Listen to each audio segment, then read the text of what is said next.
வணக்கம் நண்பா. இன்னைக்கு நாம பார்க்க போற மூவி ரிவ்யூ காரா. தமிழ் சினிமால எப்போவாவதுதான் ஒரு பக்கா ரா அண்ட்ரஸ்டிக் ஆக்ஷன் படம் வரும். அந்த வரிசையில ரிலீஸ்க்கு முன்னாடியே பெரிய எதிர்பார்ப்பை கிளப்புன இந்த காரா படம் எப்படி இருக்கு, தியேட்டர்ல இதோட ஆட்டம் என்ன, வாங்க முழுசா பார்ப்போம்.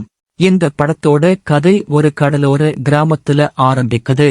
அங்கே இருக்கிற சாதாரண மீனவ இளைஞன்தான் நம்ம ஹீரோ. ஒரு கட்டத்துல அந்த ஊர்ல இருக்கிற சில அதிகார வர்க்கத்தால ஹீரோவோட குடும்பத்துக்கு ஒரு பெரிய ஆபத்து வருது. அந்த பிரச்சனையை ஹீரோ எப்படி எதிர்கொண்டாரு, காரா அப்படின்னு எல்லாரும் பயப்படுற அளவுக்கு அவர் எப்படி விஸ்வரூபம் எடுத்தாரு, இதுதான் படத்தோட விறுவிறுப்பான கதை. இந்த படத்தோட பாசிட்டிவ்ஸ் ஆக்ஷன் காட்சிகள்.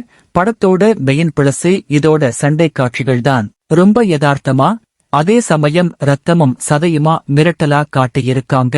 ஹீரோவின் நடிப்பு, ஹீரோவோட அந்த கட்டமஸ்தான உடலமைப்பும் ஆக்ரோஷமான நடிப்பும் கதாபாத்திரத்துக்கு கச்சிதமா செட் ஆகியிருக்கு. முக்கியமா எமோஷனல் சீன்ஸ்ல அவர் நல்லாவே ஸ்கோர் பண்ணிருக்காரு. பின்னணி இசை, மியூசிக் டைரக்டரோட பிஜிஎம் படத்தோட வேகத்தை வேற லெவலுக்கு கொண்டு போகுது. முக்கியமா அந்த இன்டர்வெல் பேக் மியூசிக் செம மாஸ். ஒளிப்பதிவு, கடலும் கடல் சார்ந்த இடங்களையும் ரொம்ப அழகா, அதே சமயம் கொஞ்சம் டார்க் தீம்ல படமாக்கியிருக்காங்க. இந்த படத்தோட மைனஸ் கதை வேகம். முதல் பாதியில விறுவிறுப்பா போற கதை, இரண்டாம் பாதியில கொஞ்சம் மெதுவா நகருது. சில இடங்கள்ல தேவையில்லாத பாடல்கள் கதையோட வேகத்தை கொஞ்சம் குறைக்குது. பழைய பாணி, சில காட்சிகள் ஏற்கனவே நாம பார்த்த பல பழிவாங்கும் கதைகளை ஞாபகப்படுத்துது. திரைக்கதையில இன்னும் கொஞ்சம் புதுமை காட்டியிருக்கலாம். மொத்தத்துல காரா ஒரு பக்கா அதிரடி ஆக்ஷன் என்டர்டெய்னர். நீங்க ஒரு ஆக்ஷன் மூவி லவ்வர்னா கண்டிப்பா இந்த வாரம் உங்க ஃப்ரெண்ட்ஸோட தியேட்டர்ல போய் என்ஜாய் பண்ணலாம். ஆக்ஷன் படங்களை விரும்புறவங்களுக்கு இது ஒரு நல்ல விருந்து.